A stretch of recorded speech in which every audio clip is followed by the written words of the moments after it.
Zimbabwe team যে বাংলাদেশে খেলতে এসেছে, এখানে তাদের ক্যাপ্টেন মুসলমান সিকান্দার রাজা, তিনি সংবাদ সম্মেলনে কোকের বোতলকে নিচে ফেলে দিয়েছেন। এক্ষেত্রে এরকম একটা পজিশনে থেকে এই কোকের বোতল যে ফেলে দিলেন, মানে ফিলিস্তিনের পক্ষাবলম্বন করে বা ইসরায়েলি পণ্যকে নেগলেক্ট করে, যদি এমনটাই হয়ে থাকে তাহলে তিনি সওয়াব পাবেন কিনা, এ ব্যাপারে আপনার বক্তব্য জানতে চাই। 2 নম্বর বিষয়, ইদানিং দেখা যাচ্ছে ইসরায়েলি পণ্যের ব্যাপারে আগে যেমন সচেতনতা ছিল এরকম সচেতনতা এখন দেখা যাচ্ছে না। গরমের সমানে অনেকে কোক খাচ্ছে এবং ইসরায়েলি ড্রিঙ্কসগুলা যারা ইসরায়েলকে সহযোগিতা করে সেগুলো গ্রহণ করছে। প্রশ্নটি করেছেন কুমিল্লা থেকে জুবাইর মাহমুদ।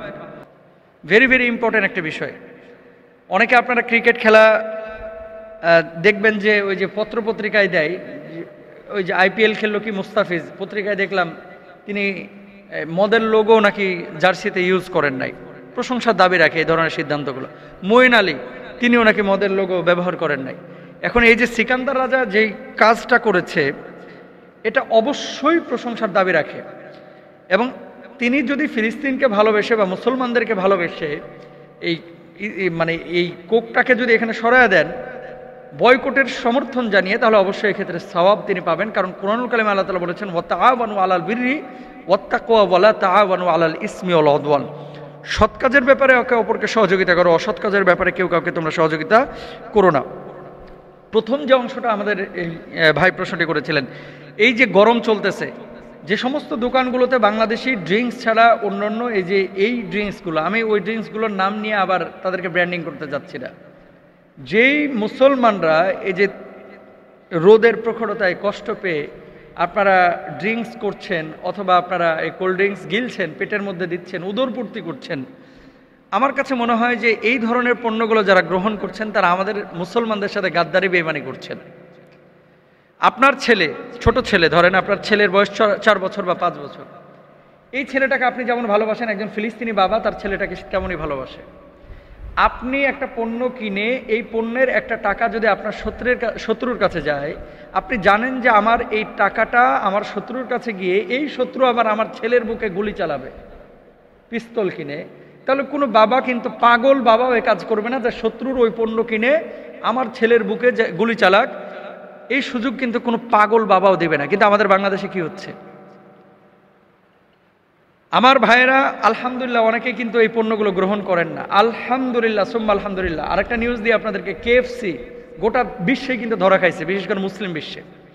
অলরেডি আমি দেখলাম যে 116টা না কয়টা শাখা, তাদের বড় বড় শাখা যেগুলো ইন্টারন্যাশনাল অঙ্গনে, এই সমস্ত শাখাগুলো বন্ধ হয়ে গেছে, ধরা খেয়েছে মুসলমানদের বয়কটের কারণে। এখন আপনি আপনার ইমানি দায়িত্ব পালন করছেন কিনা, আপনি ইমানি দায়িত্ব পালন করছেন কিনা? ভাই অবলিগ পণ্য আছে, কেন আপনি গ্রহণ করতে যাচ্ছেন? আপনি ওই ডিটারজেন্ট পাউডার খুঁজতে গেছেন বাজারে, আপনি দেখছেন এখানে বাংলাদেশি পণ্য আছে ডিটারজেন্ট পাউডার, তা আপনি সেটা গ্রহণ করেন, ওটা গ্রহণ করছেন না কেন? আপনি বাংলাদেশি পণ্য গ্রহণ না করে যদি ওদের পণ্য গ্রহণ করেন, জানতে হবে যে ইসরায়েলকে আপনি পরোক্ষভাবে সহযোগিতা করছেন, প্রত্যক্ষভাবে সহযোগিতা করছেন। এটা মুমিনের উচিত না ভাই। আপনি আপনার সন্তানকে যেমন সেভ করতে যাচ্ছেন, ইসলাম কি বলে? আল মুসলিম আখুল মুসলিম। ইসলাম কি বলে? ইন্নামাল মুমিনুনা ইখওয়া, মুসলমান মুসলমানের ভাই। ইসলাম বলে মুমিন মুমিনের ভাই। ইসলাম বলে আল মুসলিমু কাজাসাদিন ওয়াহিদ, সারা পৃথিবীর মুসলমানরা হচ্ছে একটা দেহের মতো। আপনার দেহের মাথাটা যখন ব্যথা করে পুরো শরীরটাই কিন্তু ইফেক্টেড হয়ে যায়, চোখটা যখন ব্যথা করে পুরো শরীরটাই কিন্তু মেজমেজ করে, ভাল লাগে না। আপনার শরীরটা যখন খারাপ লাগে, ব্রোস্ট পোলাও করবা কিন্তু ভালো লাগে না, রাইট? এটাই কিন্তু বাস্তব। তো সারা পৃথিবীর মুসলমানদেরকে নবীজি বললেন যে একটা দেহের মতো, সেই একজন মুসলমান কোথাও আক্রান্ত হলো সারা বিশ্বের মুসলমানরা যেন আক্রান্ত হয়ে গেল। কেন আমরা এগুলো বুঝতেছি না? কেন আমরা এগুলো স্মরণ করছি না? কেন আমরা এগুলো খেয়াল করছি না?